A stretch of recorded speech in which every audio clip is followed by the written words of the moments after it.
Assalamualaikum warahmatullahi wabarakatuh. Shalom, Om Swastiastu, Nama Budaya.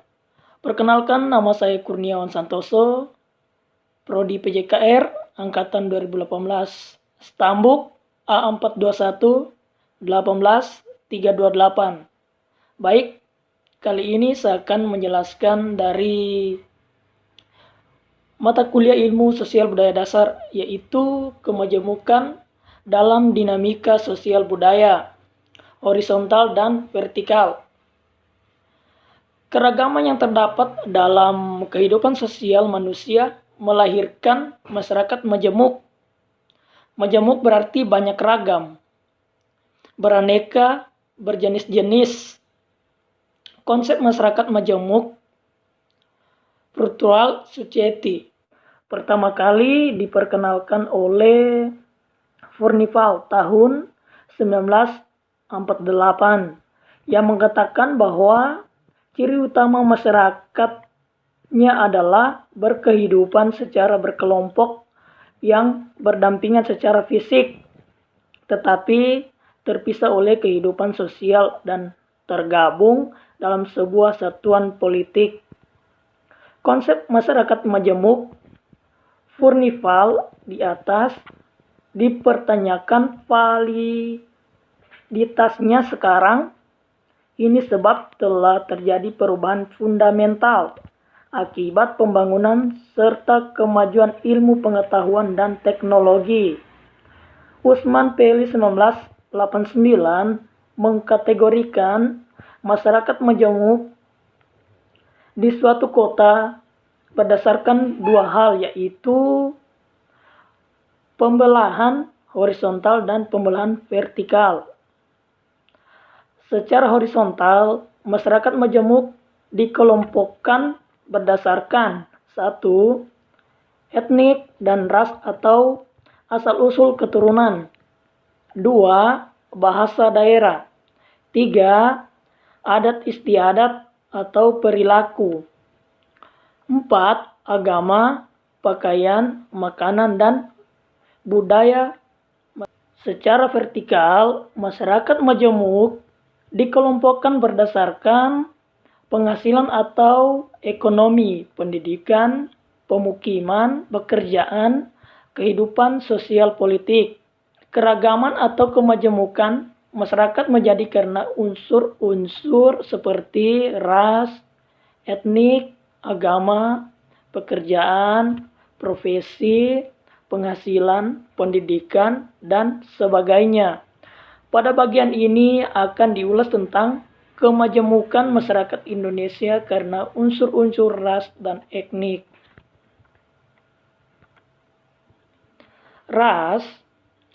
Kata ras berasal dari bahasa Prancis dan Itali, yaitu frasa pertama kali istilah ras diperkenalkan oleh Francois Bernier, antropolog Prancis, untuk mengemukakan gagasan tentang perbedaan manusia berdasarkan kategori atau karakteristik warna kulit dan bentuk wajah.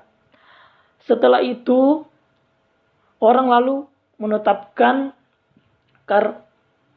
hierarki manusia berdasarkan karakteristik fisik atau biologis. Berdasarkan karakter biologis, pada umumnya manusia dikelompokkan dalam berbagai ras. Manusia dibedakan menurut wajah, rambut, tinggi badan, warna kulit, mata, hidung, dan karakteristik fisik lainnya. Jadi, ras adalah perbedaan manusia menurut berdasarkan biologis. Ciri utama berbeda antara ras antara lain ciri alamiah rambut pada badan, warna alami rambut, kulit kepada kepala dan muka. Ukuran tinggi badan, misalnya ras Melayu secara umum bercirikan sawo matang, rambut ikal, bola mata hitam, dan berperawakan badan sedang. Ras Negro bercirikan kulit hitam dan rambut keriting. Ciri-ciri yang terjadi, identitas dari ras bersifat objektif atau somatik. Secara biologis, konsep ras selalu dikaitkan dengan pemberian karakteristik seseorang atau sekelompok orang dalam suatu kelompok tentu yang secara genetik memiliki kesamaan fisik seperti warna kulit, mata, rambut, hidung, atau potongan wajah. Perbedaan seperti itu hanya mewakili faktor tampilan luar. Di dunia ini dihuni berbagai ras. Pada abad ke-19, para ahli biolog membuat klasifikasi ras atas 3 kelompok, yaitu Caucasoid, Negroid, dan Mongoloid. Sedangkan Koen-Jandigrat 1990 membagi ras di dunia ini dalam 10 kelompok, yaitu Mongoloid, Negroid, Australoid, Polinesia, Melanesia, Mikronesia, Ainu, Dravida, dan Bushman. Etnis atau suku bangsa. Koen-Jandigrat 1990 menyatakan suku bangsa sebagai kelompok sosial atau kesatuan hidup manusia yang memiliki sistem interaksi yang ada karena kontinuitas dan rasa identitas yang mempersatukan semua anggota serta memiliki sistem kepemimpinan sendiri. Ekbar 1988 menyatakan etnik adalah suatu kelompok masyarakat sebagian besar secara biologis mampu berkembang biak dan bertahan, mempunyai nilai budaya, membentuk jaringan komunikasi dan interaksi sendiri, dan menentukan sendiri ciri kelompok yang diterima kelompok lain dan dapat dibedakan dari kelompok populasi lainnya. Bila merujuk pendapat Ekbar, di atas identitas kesukubangsaan antara lain dapat dilihat dari unsur-unsur suku bangsa bawaan, etnis rais.